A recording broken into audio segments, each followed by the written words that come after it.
स्वागत है बच्चों आपका ब्रेन स्टफ यूट्यूब चैनल में। और आज हम लोग पढ़ने वाले हैं law of chemical combination. Law of chemical combination chemistry का वो लॉ है जहां से हम केमिस्ट्री के सारे रूल और रेगुलेशंस चालू होते हैं। ये हम लोग को बताता है कि कैसे स्टेप बाय स्टेप किसी भी तरह का केमिकल रिएक्शंस करना चाहिए और उसमें कौन सी बातें ध्यान रखनी चाहिए। जिसमें सबसे पहला जो लॉ है, law of conservation of mass, ये जो दिया गया था ये 1789 में एंटोन लेवोसिर द्वारा दिया गया था। और उन्होंने कहा था mass of matter can neither be created और नॉर बी डिस्ट्रॉयड। इसका मतलब होता है हम लोग किसी भी तरह के मास को हम लोग पैदा भी नहीं कर सकते हैं और ना ही उसको डिस्ट्रॉय कर सकते हैं, केवल उसको एक फॉर्म से दूसरे फॉर्म में ट्रांसफर किया जा सकता है। उसके अलावा उन्होंने कहा था mass of reactant is always equals to mass of product. इसका मतलब अगर हमारे पास जो रिएक्टेंट होता है अगर वो 5 kg का है तो हमारा जो प्रोडक्ट भी बनेगा वो भी 5 kg का बनेगा। एक एग्जांपल देख लेते हैं। जैसे कि मैंने एक H2 गैस लिया है, एक हाफ O2 लिया है, तो इसका जो रिजल्टेंट बनेगा यानी जो प्रोडक्ट बनेगा वो H2O गैस बनेगा। और कैसे ये दोनों समान मात्रा में मैं आपको दिखाता हूँ। ये जैसे इसका मोलिकुलर मास 2 ग्राम हो गया, इसका मोलिकुलर मास अगर हम लोग देखें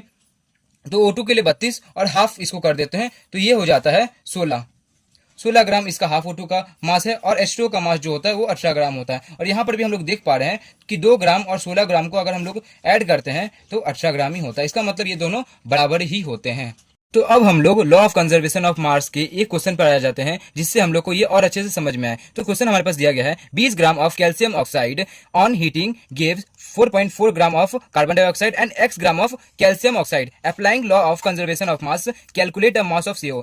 हमारे पास कैल्शियम कार्बोनेट का 10 ग्राम का मास दिया गया है और 4.4 ग्राम CO2 का मास दिया गया है। तो हम लोग को जो कैल्शियम ऑक्साइड है उसका मास बताना है। तो ये सिंपली यूनिटरी मेथड से भी हम लोग कर सकते हैं। जैसे कि हम लोग को पता है कि 100 ग्राम हमारा कैल्शियम कार्बोनेट प्रोड्यूस करता है 56 ग्राम्स ऑफ CaO।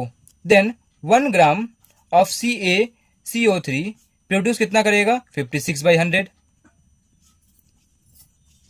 10 ग्राम के लिए 10 ग्राम हमारा CaCO3 तो ये प्रोड्यूस करेगा 56/100 इंटू 10, जिससे ये 10 कट जाएगा और आंसर हमारे पास आ जाएगा 5.6 ग्राम ऑफ CaO।